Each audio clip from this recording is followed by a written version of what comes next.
Hello and welcome to the Renaissance Polymath. I'm your host, Toby Gagnon, and on this episode, I would like to discuss knowing when to step away. Let's go ahead and get things started. I'm back. Yes, this is truly a new episode. It's not an audio rip from a video of a seminar or anything like that. It's real, and it's in your ears. It's been more than 6 months since I've sat down and recorded just a podcast episode, and to be honest, I've forgotten my rhythm, my routine, my intro, my outro, and so much more. I feel like I'm starting all over again. So where have I been and what have I been doing that's kept me away for so long? Well, quite a lot, actually. Let me start back in April of last year, 2022. My family and I had been talking about the possibility of moving because we wanted to be zoned in a better school district. We had just come back from a small vacation getaway, and we were talking with our realtor about what was out there and what our options were. On our trip back from the vacation, we talked in the car and decided to change our search parameters for what we would want in a future house, and happened to come across a community that was in the process of being built. It met all of the criteria we wanted. Well, all but one piece of criteria we wanted. It was only on a 1/4-acre lot. But no matter, we met with the salesperson and gave them our criteria we wanted in a new construction build, and ultimately came to an agreement on the house, the lot, the features, and the price. We signed the paperwork and started the waiting process. Of course, I was still very active in doing all the things that I like to do, such as volunteering to my local clubs that I'm a member of, participating in ham radio activities at home and in the field, riding my motorcycle, and of course, recording podcasts and making videos for my YouTube channels. Thankfully, not much was different at that point. That was all about to change, however. At the end of June, we were met with the heartbreaking news that our family had lost its patriarch. He had died suddenly from a heart attack. It was completely unexpected. Of course, we put our lives and everything we had going on hold and immediately traveled and tended to the family's needs. On a personal note, I've never had to deal with the loss of someone so close to me before this. Yes, I had lost grandparents and other kids that I played sports with growing up, but with them, we were never that close, and their passing didn't directly affect my day-to-day activities. This one hurt, and hurt bad. In fact, it still hurts. Just typing this out and then reading it back hurts. Do yourself a favor and call the ones you love just to tell them what they mean to you. It will feel weird, but both you and they will be grateful that you did it.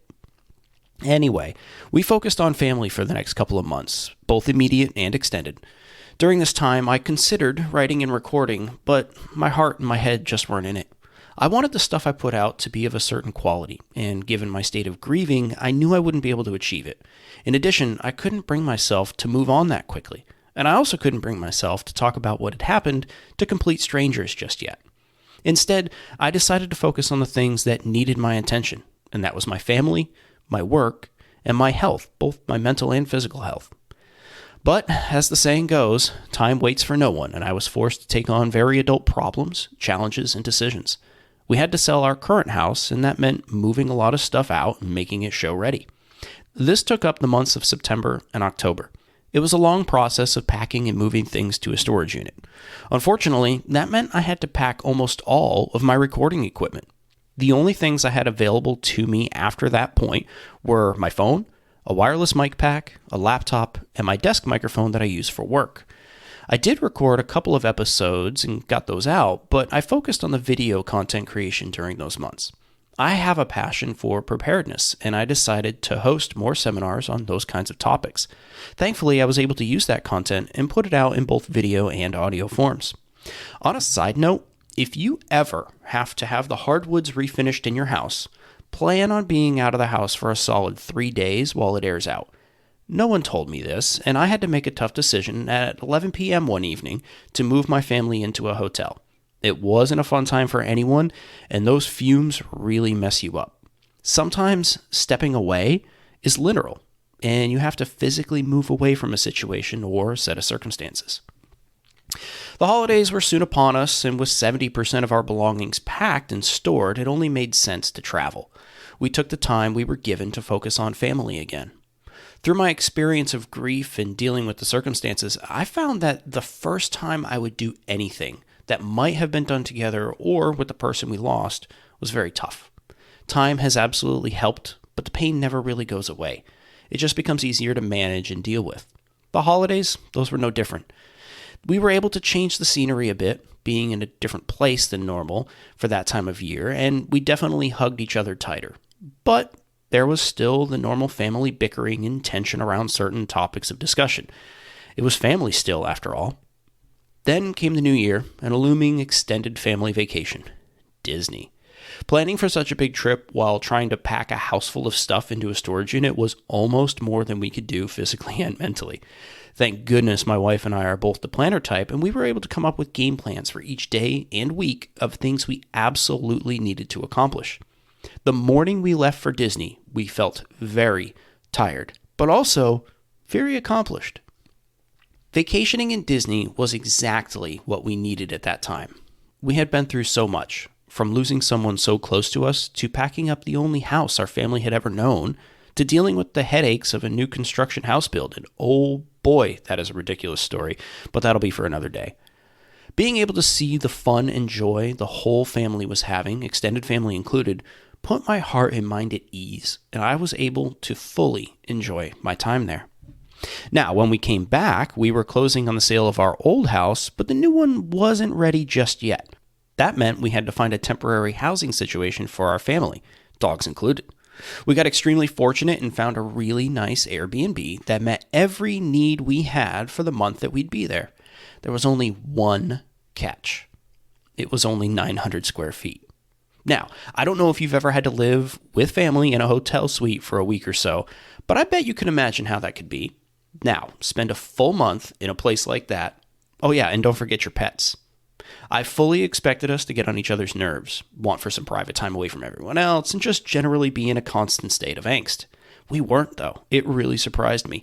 Mind you, we were still living out of the same suitcase we had taken to Disney, and we didn't have our toys or hobbies available to us, but we were able to make the best of what we had. Finally, the time came to officially sign the paperwork and become the owners of our new home. Ultimate joy, followed by the crushing realization that you now have to move, unpack, and set up all your stuff. Oh boy, what a time. As I sit here typing this script and recording this episode, I'd estimate that every room in this new house is approximately 80% done. Yes, I have my studio set up, but there are still totes of things that need to be organized into some sort of storage solution. Yes, my office, since I work from home, is looking good, but there are still things that need to be hung on the walls and filed away. Yes, we have beds to sleep on, but our closets aren't quite at the place we want them, and the list goes on and on. I have to say, it does feel very good to be back in a place where I have all of my belongings under the same roof. It feels good to cook in a kitchen that I own, but also that has the normal tools and appliances you'd expect. It brings me a sense of normalcy to be back in a place where I can let my creative juices flow and make things on my 3D printer, to write and record podcast episodes, to play video games comfortably, and to play radio. I feel as though being physically here has helped me continue to move through the stages of grief to a place where I'm almost accepting the events. I started out this episode by talking about how it was knowing when to step away. I don't know if that best describes how I feel about the past year, though. I think it could be summed up better by phrasing it like knowing when and how to reprioritize your life. Do I feel bad for not releasing any episodes over the last 6 months? No, I really don't. Rather, I feel happy that my family is happy and healthy and in a new home. I feel content knowing that I was able to turn away from things that didn't need my attention and toward the things that did. I feel proud that my son will think moving is easy and fun because my wife and I did such a good job isolating him from the challenges we faced while also being able to keep his life and his routine as normal as possible. I talk about it in one of my preparedness seminars, but compartmentalizing your life can help you greatly. For example, I have a cell phone that I use for personal and a separate one that is only used for business purposes. When I needed to, I had the ability to literally turn off my work phone and laptop and leave that part of my life behind, which allowed me to focus uninterrupted on the things that needed my undivided attention. I encourage each of you to consider what you can do to compartmentalize your work and personal lives so that you too can not only know when, but are also able to step away. I'll end with this.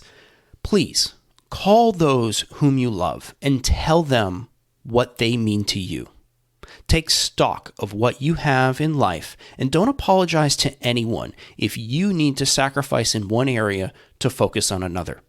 Know not only when, but that you can step back and check your priorities. Do this as frequently as you need to, and maybe make it the first thing you do when you feel the stress building up. I know that it helped me, and maybe it could help you too. So that about wraps up this episode, but I would encourage you to do your own continued research and education. If you have any feedback, feel free to send me an email at podcast@therenpo.com. That's TheRenpo.com. I would also appreciate it if you left a review wherever you podcast. That helps this show be discoverable to others and helps me understand where things can be improved. Don't forget to subscribe and auto-download new episodes so you don't miss any of the future topics. Thank you for listening. It's good to be back, and I'll catch you on the next episode.